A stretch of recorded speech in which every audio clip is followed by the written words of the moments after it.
Before I start, I'd like to say thank you to the ICCS and also thank you to the Center for Hemispheric Policy for sponsoring this discussion regarding both the territorial dispute in the West Hemisphere and also the East China Sea.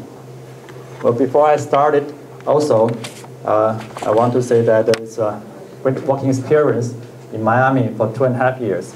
I'm on my way back to Taiwan. I hope this discussion will mark one of my good memories of working in Miami.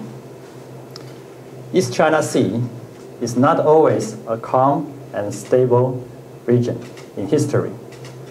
Before I tell you more about it, let's take a look of the geographic location of this region. Well, if you see from the north, you see the Shanghai. That's the exit of the Yangtze River to the ocean. And that's the beginning of the East China Sea. Extend to the further right is to the tip of the Fukuoka area. And that above that will be is the Yellow Sea. And then the south side of the boundary of the East China Sea is Taiwan. And you can see the south tip of the Taiwan island as a peninsula. That's about the region of this whole ocean of the East China Sea.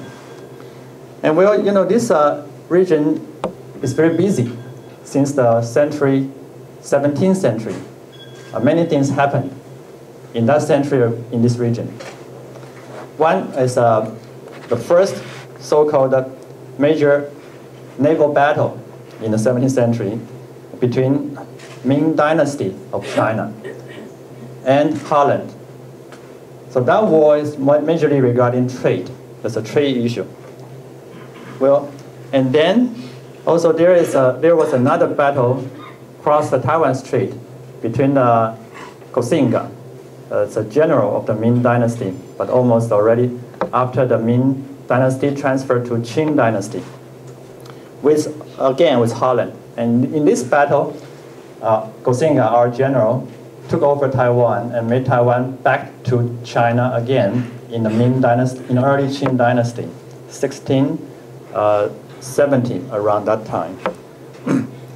However, in the 18th century, this region became better, calm and peaceful.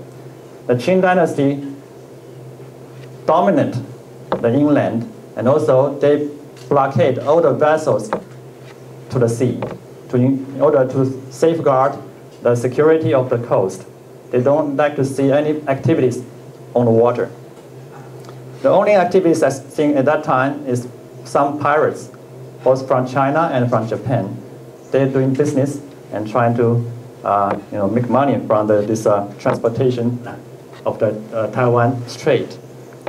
Well, things change again in the 19th century. It's much more different because the imperialism started more aggressively invade into this region.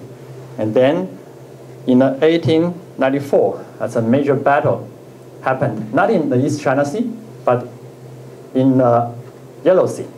And that's a serious battle between Qing Dynasty's navy and the Japanese navy. Well, in this battlefield, the Qing Dynasty lost, and that caused the give up of the Taiwan island to Japanese. And that's probably the beginning of the whole history, what we are concerned now today about the 5 small little islands very close to the north side of Taiwan, and its name is called Diaoyutai. In English, it means the fishing platform. So you can tell that's area mostly for the fishermen. Well, and after that, another major battlefield is in the 20th century. And from here, you can see it's not just for trade, it's also for the international security reasons. In World War II, you remember there was a very bad confrontation in the Okinawa region, and that is between the United States and its allies with the Japanese World War II. And that battlefield caused tens of thousands of lives from both sides, and that makes Okinawa a very sensitive area among the East China Sea. So that's Okinawa. I will use this to show you that's the region. You have the many carriers and destroyers and cruisers sunk by the Japanese suicide pilot. I think you still remember the strategy Japanese used trying to counterbalance the attack from the US and the Allies. However, they lost. And then they had to give away the islands and territories they occupied before the World War II and after and between. Well, this is a historical background of this region. And nowadays, this region is busy for many reasons. Well, many hurricanes passing by every summertime. Also, oil tankers, sailing on the waters every day. And many activities of the submarines, I believe, from all the powers within this region. As the host said earlier, that Sushiriki told us there are 4 nations, 4 powers in this region as a neighboring: China, Taiwan, Japan, and South Korea. And all these activities are highly concerned by the international societies. And let's take a look at another picture of this region. Well, the red circle is where the Diaoyutai is. Geographically, it's a part of Taiwan. Nobody can deny that. It's related to the continental shelf of the Taiwan Strait, not to the Okinawa. And the distance-wise, it's closest to Taiwan, 170 kilometers. It's about 100 nautical miles. And to China, it's maybe double the distance. And to Okinawa, the nearest island from Japan, is even more further than it's to China. So Taiwan is the place geographically really related to this island. And the next one, that's the Chinese words, and you can see that historically we have the records, have a history records, official records even, since the 15th century, Ming Dynasty. Ever since then, the Chinese then government had been working to send people, dispatch the officers to get to know this area and then put that on a record. So we have some evidence later to show you about how many historical records we own if we like to present it to the International Court of Justice, which is not likely now because Japan doesn't want to do that. Again, that's the name of the island. We call it the Diaoyutai Islands. Also, PRC government, they also name it Diaoyutai. That's about the same meaning, fishing platform. And then we can see that the historical records about how this thing's going since then. Ming Dynasty, you have the islands discovered, and it's in the 15th century. And then in Qing Dynasty, after Ming, all the territory eventually became the Qing Dynasty's Qing China's territory. However, in the 1890s, Mingzhi, the Japanese then the cabinet, showing their interest of taking the position of these islands, and they had that happen between the first Japan-China War in 1894 and 95. So during that period of time, the Qing Dynasty was defeated badly by Japan. So there was an unfair, unequal treaty signed between these two governments. At that time, we officially rendered the islands Taiwan, and it's pertaining islands to Japanese. So that includes the Diaoyutai. So now you can see some official historical documents proves that we start our concern and observation and also the defense of the sea included these islands. 1722 actually is one of the documents. There are more documents, but we don't show you all. You can always find it in the internet or from my office. Again, in the Qing Dynasty, you have the records. They say that the Diaoyutai the harbor can contain more than 10 big ships for all the reasons. They want to put it on a record. The island itself is very small, so nobody really live there seriously. That's an area, fishermen use that as a harbor for their fishing operations, but not anybody really inhabited in this area. And again, after World War II, Japan lost to the Allied countries, and according to the other international law documents, they signed a treaty between Japan and the other Allied countries, and they give away all the territories they annexed in 1895 and after. So that's how the Taiwan was returned to the Republic of China in 1945, and then the Diaoyutai, which is a Britannic Islands, part of the Taiwan. So we consider that's also part of the territory the Japanese should return to us. But why the Japanese didn't really give it back to us in 1945 after the World War II is because, based on the San Francisco Peaceful Treaty, those islands combined with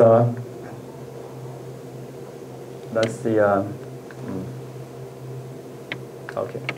Well, that's a reason because in the San Francisco Treaty, those islands are returned. It's not returned. It's temporarily trusted by the U.S. government. So the U.S. government took over the Ryukyu, Okinawa Islands, and then also included the Diaoyutai, the platform, as part of the trusteeship under the UN's so-called the UN agreement of this international treaty. One insufficiency of this treaty is Taiwan, Republic of China, was not invited as the signatory country. So we haven't expressed our opinion before the signing of the treaty. And later on, we signed a peace treaty between Japan and Taiwan, Republic of China in 1952. In that treaty, we didn't mention that these islands should be trusted by any government. So it means that we haven't accepted the condition, the Article 3 of the Peaceful Treaty of the San Francisco. So those are the international laws or records. Plus the World War II, we signed the Potsdam Proclamation. We also signed the Cairo Declaration. And all these international documents saying that the Japanese government, after they defeated by the Allies, should return all the territories they occupied by force or by ill tension during the war.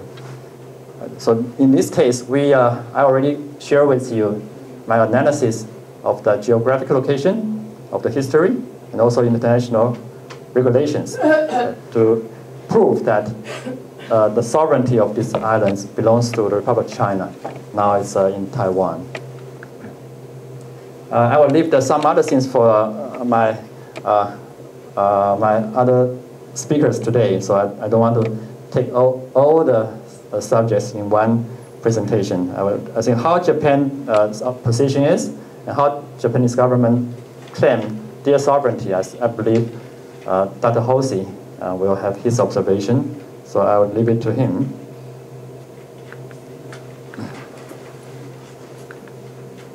And why now the tension escalated since last year? Honestly, the tension is always there.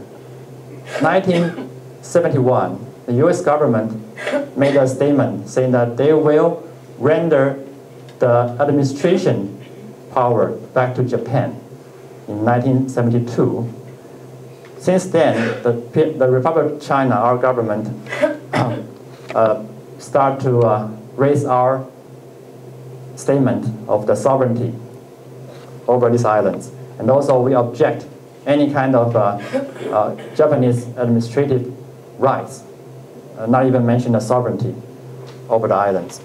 Well, China, People's Republic, they also expressed their intention to claim the right of the islands. So that's how the three parties involved, involved obviously since the early 70s. But you know, the U.S. government gave these islands administration to Japan in 1972. And since then, there are always back and forth statement and also back and forth discussion between the people and the government for this issue. But there's no formal discussion among the three governments. And now why things getting worse since last September, where you can see the tension regarding the Diaoyutai escalated. Since the mayor of Tokyo, he had a kind of a wild idea saying that he wanted to buy these islands from the owner of the Japanese people. Because these 5 islands actually were owned by the private people of the Japanese, not by the government. And he said he wanted to do it. Eventually led to the official actions of the then Prime Minister Noda. He also made an announcement that the government wanted to buy it, and actually they did. They bought those islands from the Japanese owner in last year in September, nationalized this island. So this is the beginning of the new flashpoint for the confrontation. Since this is a very sensitive issue for many years, and now the Taiwan, Republic of China, and PRC all have the same. And it caused a lot of dispute and actions ever since. One of the confrontation, so-called confrontation, you can see from this picture, is taken last year in September. You can see the 2 Coast Guard vessels trying to blockade each other, and also the fishermen's vessel from Taiwan. We don't really like to see this happen. Sometimes, you know, we have the right to let the fishermen go fishing to the Diaoyutai waters. The Coast Guard of the Japanese, you can see they use a very strong water hose trying to blockade these 2 Taiwanese vessels. That's our Coast Guard. We're trying to fight back with another water hose. It looks a little bit childish, but at least we don't use bullet. You know, that's a good thing. And we want to balance their attack to our fishermen. And eventually the 2 fisher boats approached within 3 nautical miles of the islands. Well, we think that's one gesture we should protect our fishermen. But we don't want to see this happen again, because the stability and the prosperity of the East China Sea is more important than the irrational actions between anybody. So we hope this is just once by accident, but the government always claims we have the right to fish and the sovereignty is us. So you can see this a picture offered by Reuters. Okay, now it comes to my a real so-called the jury in the crown. That's how we're trying to solve this dispute. All the third parties involved, only Taiwan proposed a peaceful solution for this difficult issue. And this is the initiated by our President Ma Ying-jeou. President Ma, he is a very wise leader and also a very experienced scholar. His dissertation in the PhD programs related to the Diaoyutai. So he actually knows a lot about the confrontation and the history of this historical issue. He brought up the East China Sea Peace Initiative last year in August, even before Noda made any move, even before the mayor of Tokyo made a noise of the buying the islands from the private. President Ma already said this initiative. I have to say that he has a very good vision and prospect for what's going to happen. I'd like to ask him why he even know this before it really happened. You know, so he brought up this initiative. At that time, not too many people really think about this. And that's what he said. See, that's a date. He proposed a 2-stage initiative based on the concept of why sovereignty is indivisible, resources can be shared. That's the fundamental principle. And this one, he hopes that there will be some ways to put aside territorial disputes through negotiations and formulate a code of conduct in the East China Sea and engage in joint development of resources. All these are practical. We don't want to deal with the sovereignty issue because we know that there is not an easy solving problem, like as you applied to in the cases of the Latin America. So same thing happened in East Asia. We got experience. So that's why we have 2 stages to do with this. The key issues, as I said, are as follows. There are 5 major campaigning subjects. One is the code of conduct. Another is the how to jointly develop the resources in this region. And third is how to protect the marine environment. They are all Taiwan's concern because we are a modern and civilized country. We don't want to see any pollution or war in this region. So that's why President Mao also touched the very last suggestion is to join exercise to maintain conventional and unconventional security in the East China Sea. So all these are practical and all these are peaceful. And Taiwan is the only country in this issue that want to introduce a peaceful solution. We haven't heard much from the other 2 parties, Japan and the mainland China. So that's why we keep going and trying to let the international society aware of this case. As you see, eventually it happened gradually, and now everybody already understand the seriousness of this case. And over the long run, we can move from the parallel tracks. That's the second stage. President Mao also brought up how to implement this peaceful initiative. And so he said that we should have a parallel tracks. First, we started a bilateral dialogue wishfully between Taiwan, China, Taiwan, Japan, and China, Japan. And when time is ready and more material, we welcome the trilateral discussion for this issue. So that's a basic concept of our government's initiative. And I think that is very practical. Even the Japanese government, they also agree with certain part of our initiation. They will not accept the sovereignty side, but they think that this is one of the things they should think about. But China, they haven't said anything about this. So later on, we can probably discuss this more if we have time. Okay, now I have to make also a very clear statement on behalf of my government that Taiwan will not collaborate with mainland China under the One China principle for the purpose of defending or solving the sovereignty issue of the Diaoyutai Islands.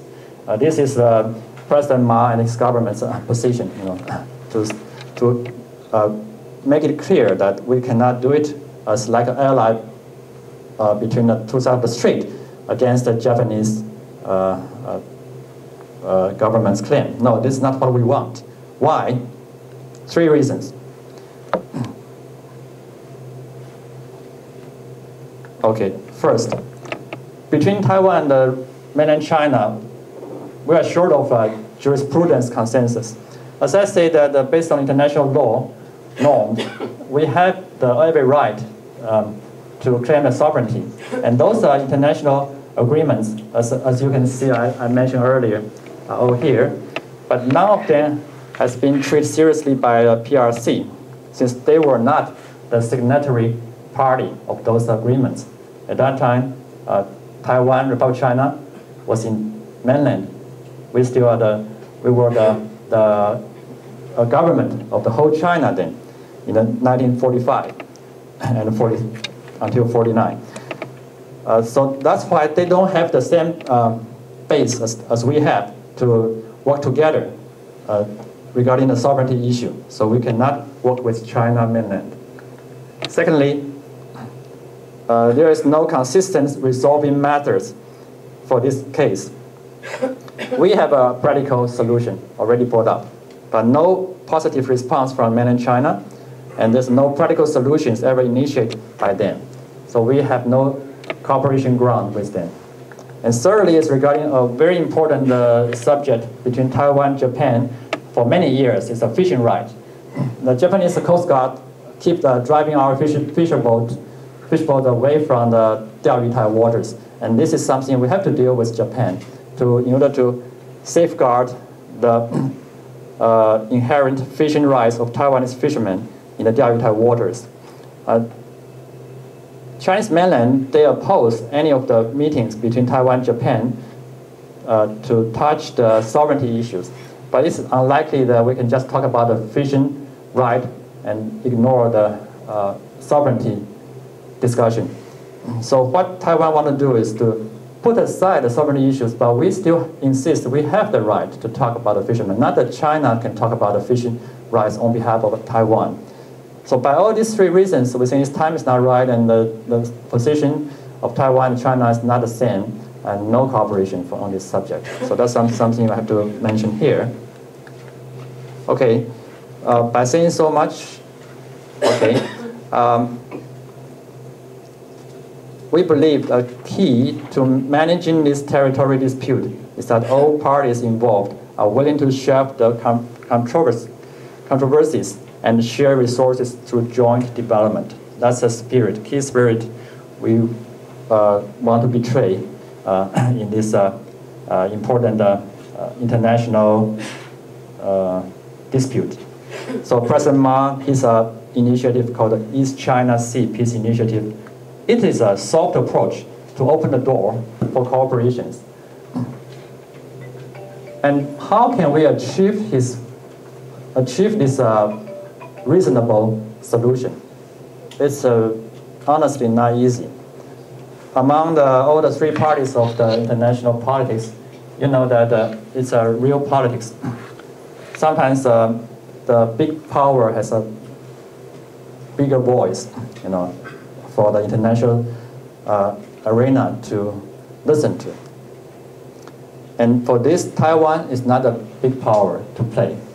So how can we make the international society understand and support our campaign? It's something we need to think about and need to do more with. Well, there's one thing I think Taiwan can do better among the three, is that the other two bigger powers, at this moment, they are only trying to blockade each other from approaching the waters, and they're trying to use a more powerful way to showing their position over the waters. But don't forget that this region is not dominated by any of these powers. So under these difficult situations, when the other players cannot be so calm and rational to carry on a solution, and why don't we let the third party, even if it's a smaller one, to act as a mediator, as a platform for the discussion? So that's why I believe President Ma is very fast to get a position in this dilemma and trying to make it a better approach for Taiwan's showing our right and capability to play as a good player of the political issue. And when we touch these things, when we talk about international politics, we realize that in this region, one of the major players is not really by the East China Sea. It is here in the United States. So the US government's role definitely affects this region since the beginning. And that is the reason we have this panel here today to discuss how can we remind our friends here, through you and through your government, that Taiwan is a real peace lover and a real smart player of such a complicated confrontation issues. And the US can also try to support Taiwan's peaceful campaign to facilitate the conversations among all the parties involved. I think it takes time, so it takes a lot of wisdom to make things happen. But without the U.S. concern and the U.S. interest in making a peaceful solution, I think things might get worse.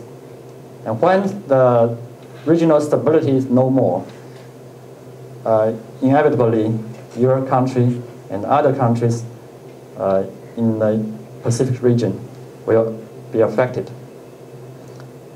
politically, strategically, and most important, economically.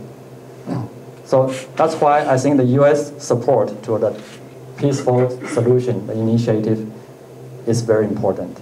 Well, that's my conclusion, and thank you for your listening. Thank you.